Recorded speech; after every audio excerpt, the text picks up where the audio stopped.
Good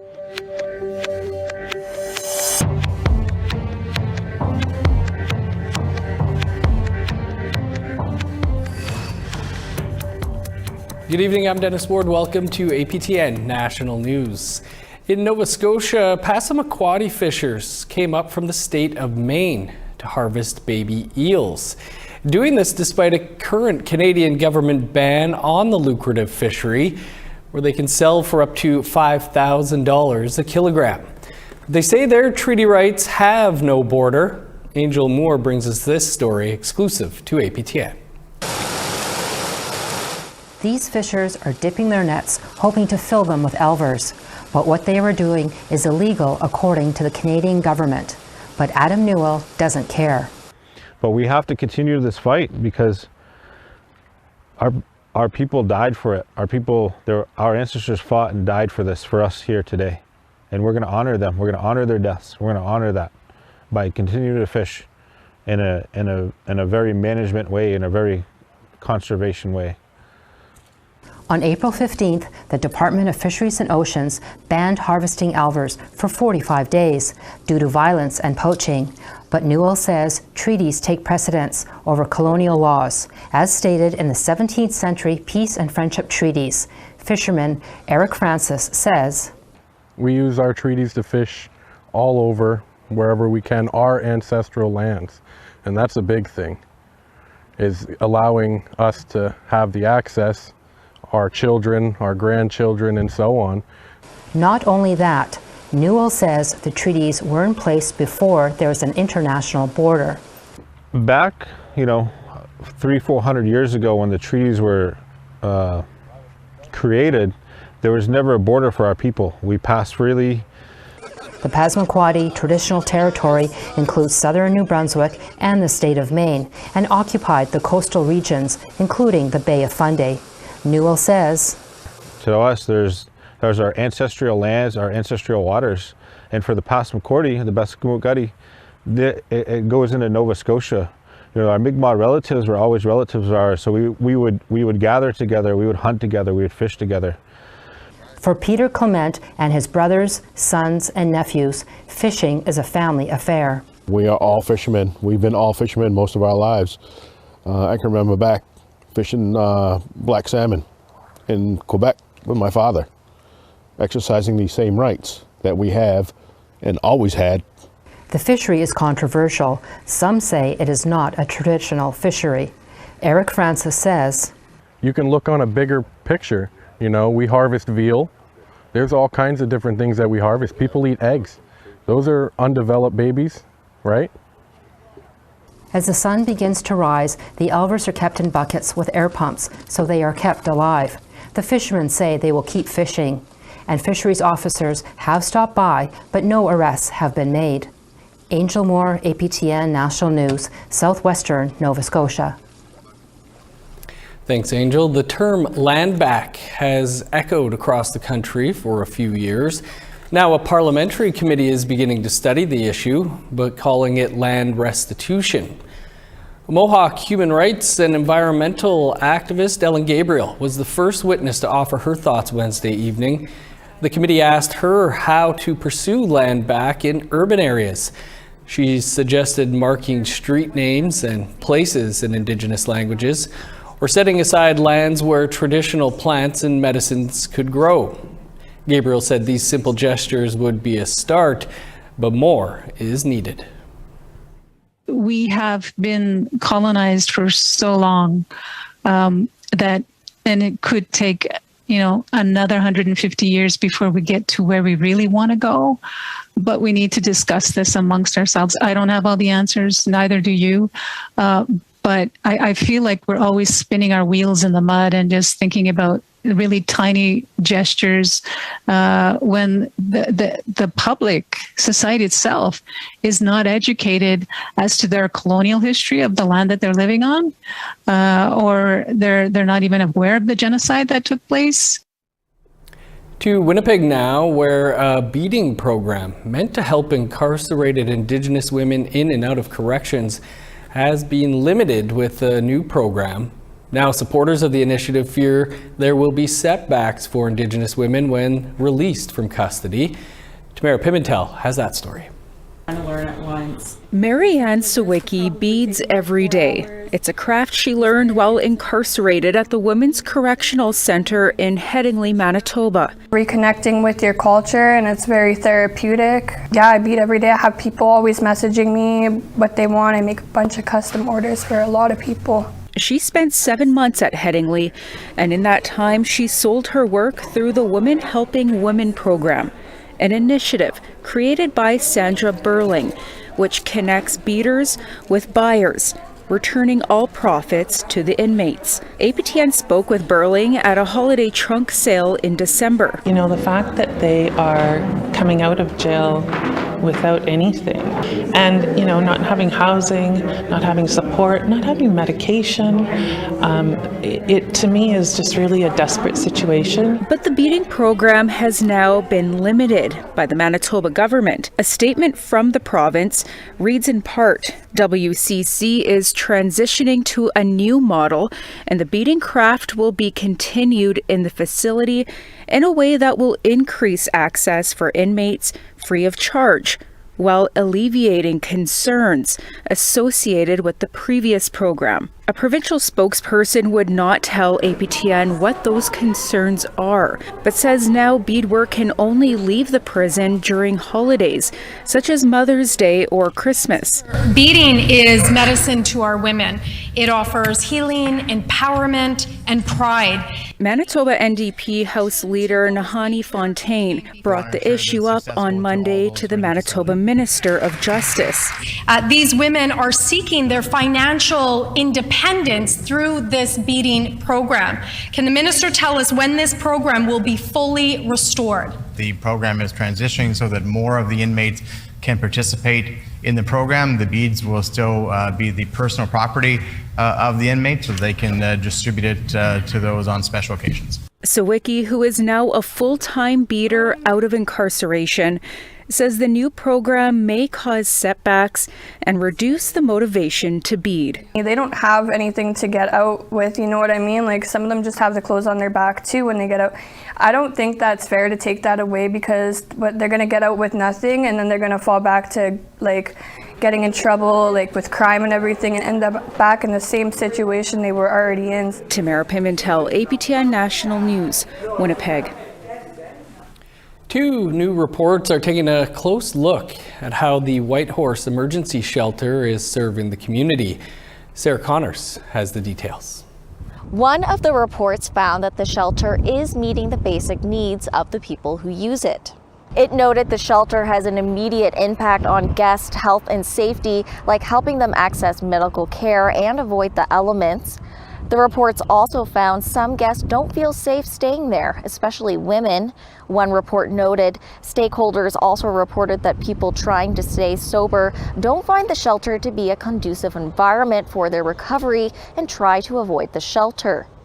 Respondents noted other issues like a lack of cultural activities and incidents of violence and the financial impact on nearby businesses. The reports were commissioned in 2022 when Yukon government was in control of the shelter. Since October, the Council of Yukon First Nations and nonprofit Connective have been operating the shelter and are addressing those issues. That includes building a women's and children's shelter and hiring a cultural support worker. Sarah Connors, APTN National News, Whitehorse. A bombshell announcement just now from the Anishinaabe Aski Nation in Northern Ontario after a special in-camera meeting. Derek Fox is out as Grand Chief. The council says the decision is due to Fox's violations of the group's code of conduct. Fox was suspended on February 26th and an investigation was launched. The position of Grand Chief is now vacant and a by-election will be called within 30 days. Nan says, given the sensitive nature of today's deliberations, no further comment will be made. Today is the Moosehide Campaign Day. We'll take you live to the event in Victoria after the break.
Welcome back.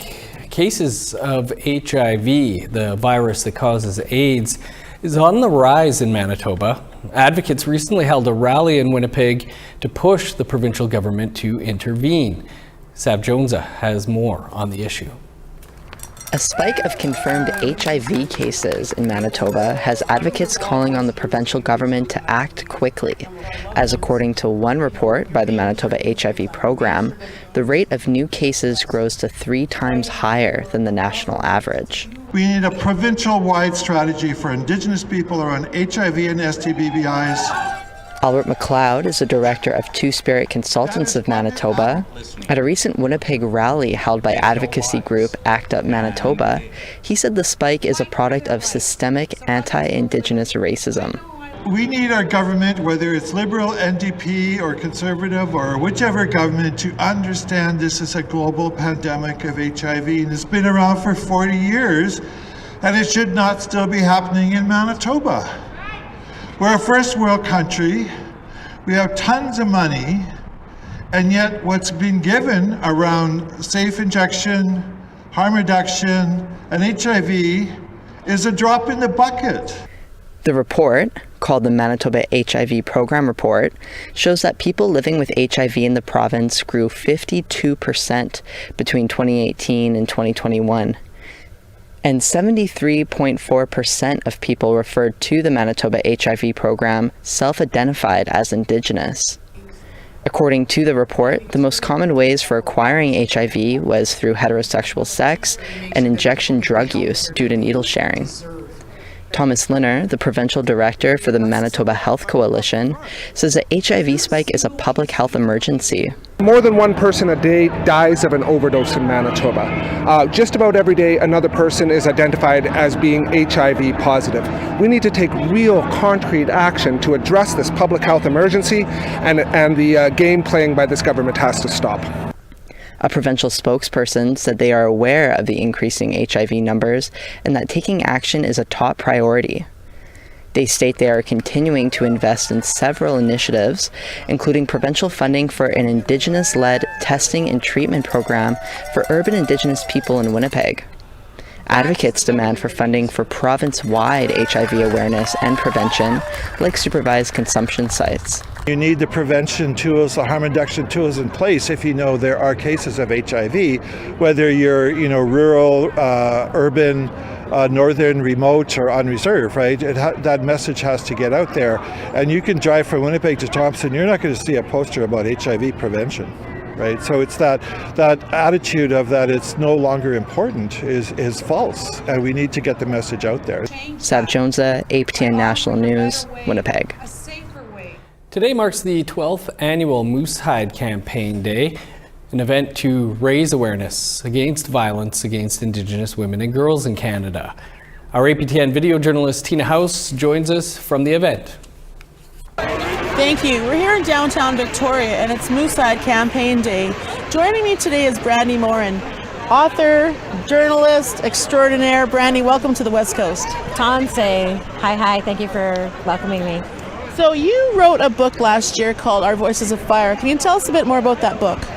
Yeah, so it is a story that chronicles my own journey of growing up in and out of the child welfare system and surviving rape and being held against my will at age 12 and just going on to overcome a lot of adversity and then to become this journalist for justice that I am, and really trying to bring the stories of our people and our women to the mainstream, regarding specifically what we're raising awareness for today and the genocide against our women and girls. Brandy, it's amazing. I've been paying attention on social media to all your international travels. I saw you lastly in Rome when we were there last year for the apology. You just got back from Haida Gwaii and here you are in Victoria. Congratulations for all the work that you've been doing, and I'm so sorry that you've had quite a past with violence yourself. I mean, it is a very serious issue. What would you like to say about genocide against our women here in Canada? Well, unfortunately, this kind of experience is all too common amongst our women and girls. I'm one of thousands of survivors. I'm also one who happened to make it out of this genocide alive. And I want to say that this is an emergency. There is no time for the status quo anymore. It's time to take action now. And I call upon our warriors to stand up and to stand beside our women. They are needed to help eradicate this violence. Absolutely, and with the many thousands of cases that we're seeing across the country of women and girls that are missing or have been found murdered, the time is now, definitely. Randy, thank you so much for joining us today, and please support the Moosehide campaign. Back to you in studio. Thanks, Tina. Manitowabe is just 1 week away. After the break, we'll introduce you to a jingle dress dancer who will be taking part in the powwow. Stay with us.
Welcome back. Time now for our photo of the day. Hannah Sage Laforme from Mississaugas of the Credit First Nation submitted this photo as part of our latest In Focus episode looking at Indigenous art.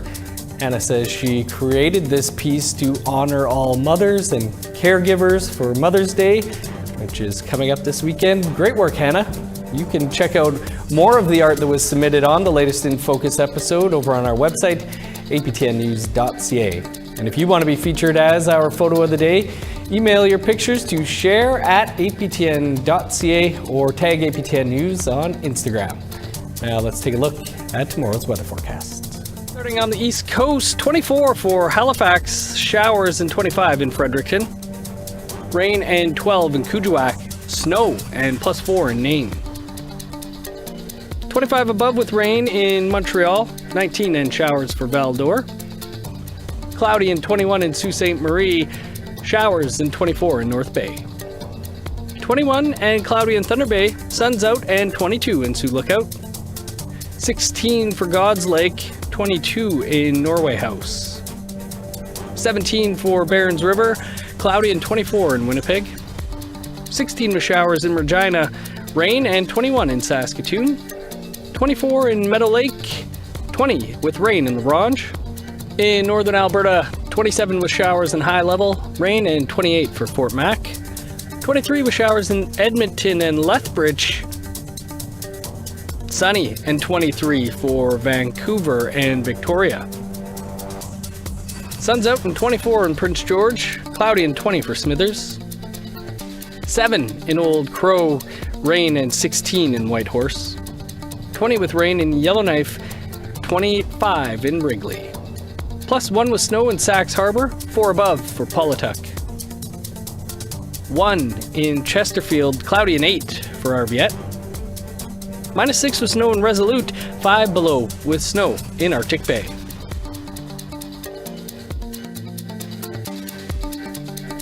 A University of Winnipeg psychology student will take part in the upcoming Manitowabe Festival, despite a busy schedule. Madison Moore is embracing her Cree culture and has been learning contemporary jingle dress dancing. Leanne Sanders reports. 21-year-old Madison Moore has a lot on the go and will take part in the powwow at Manitowabe. The Winnipeg Festival celebrates Indigenous arts, culture, and music, May 18th to the 22nd. Moore says growing up on Opaskwayak Cree Nation, 6 hours north of Winnipeg, she wasn't always encouraged to participate in her culture. But about a year ago, she started dancing as a way to stay fit. Moving forward, I actually wanted to go into powwow dancing and reclaim my culture a bit more, because I wasn't really incorporated with my family growing up, because the residential schools and generational trauma. But now my kukum actually just recently made my jingle dress a couple days ago, so I've been trying it on, wearing it out. One of Moore's goals is to increase Indigenous representation in any way that she can. She's being interviewed for the Miss Universe pageant and made a brief appearance in a History Channel documentary on Truth and Reconciliation Day. She just finished her second year of university, something her grandparents made sure she understood the importance of. They've always encouraged me to persevere through anything, and especially with school. My grandpa, he always nailed me on go to school, get an education. Moore is also learning Swampy Cree on her own and is a youth support worker at Needham, where she tries to uplift young people. There's a lot of sadness in the community too, and it does affect our youth, and I can see it being frontline worker. They're struggling with mental health, drug abuse, addictions, everything. Moore credits her culture and her ancestors with staying positive. I smudge every day and pray, and I talk to my grandpa who passed away, but I always know that he's here for me, he's watching over us, and all the ancestors and all my spirit guides, they're taking care of me and my family, and that's what really helps me keep grounded in life. Leanne Sanders, APTN National News, Winnipeg. Good stuff, Madison. Time now to head over to Ottawa, where Fraser Needham standing by with a look at Nation to Nation. This week on Nation to Nation, there's been a lot of talk on Parliament Hill recently about guns, which ones will still be legal and which ones won't under a new government gun law, and how this will affect Indigenous hunters. As well, the Métis Nation of Ontario signed a self-government agreement with Ottawa earlier this year, but it's attracting a lot of negative attention from First Nations. And the First Nations Land Guardians held a conference in Ottawa this week. We'll talk to someone who says Indigenous people are becoming increasingly involved in environmental movements. We'll see you in a few minutes. Thanks, Fraser. Tomorrow night on AP10 Investigates, Christopher Reed speaks with 2 mothers in Saskatchewan who say that hospital staff took their babies after telling them they'd had died. But at least one of them has found evidence that her son may still be alive. The story is called Stolen. Here's a preview with Joan Strong. Her mother is still looking for the child she says was taken. And the next thing you know, the nurse wrapped the baby, and she put the baby on her shoulder, like to hold it like this, she said, and she walked out with the baby. And she said, I thought she was taking the baby to nursery. Georgina's daughter, Joan Strong, is spearheading the family's effort to solve the mystery of what might have happened, and hopefully discover whether there might be a missing brother or sister somewhere. She knows her mother's story, and she's the one who's doing most of the talking to the RCMP and the FSIN. Strong says her mom was surprised to be told her baby had died. Her mom's English is a little weak, but she challenged the nurse about the supposed death. And the nurse said, "Your baby died." She said, "No, I delivered my baby," she said. And she said, "No, your baby died." And she had to accept that. So she said, "Bring my baby to me." And they said to her, "No, we can't bring your baby to you because your baby was put on the plane that went out, and the baby was sent out for autopsy." When she met with a doctor some days later, MacDonald continued to ask to see the body. And finally the doctor said to her, "Your baby died because you're an alcoholic. My mother has never drank in her life. I grew up with a sober mother." You can watch that full story tomorrow night right here after the news. That is all the time we have for your APTN National News for this Thursday. Of course, for news anytime, you can visit our website, aptnnews.ca. I'm Dennis Ward. Thanks for being with us. Stick around. Nation to Nation is next. Have a great night.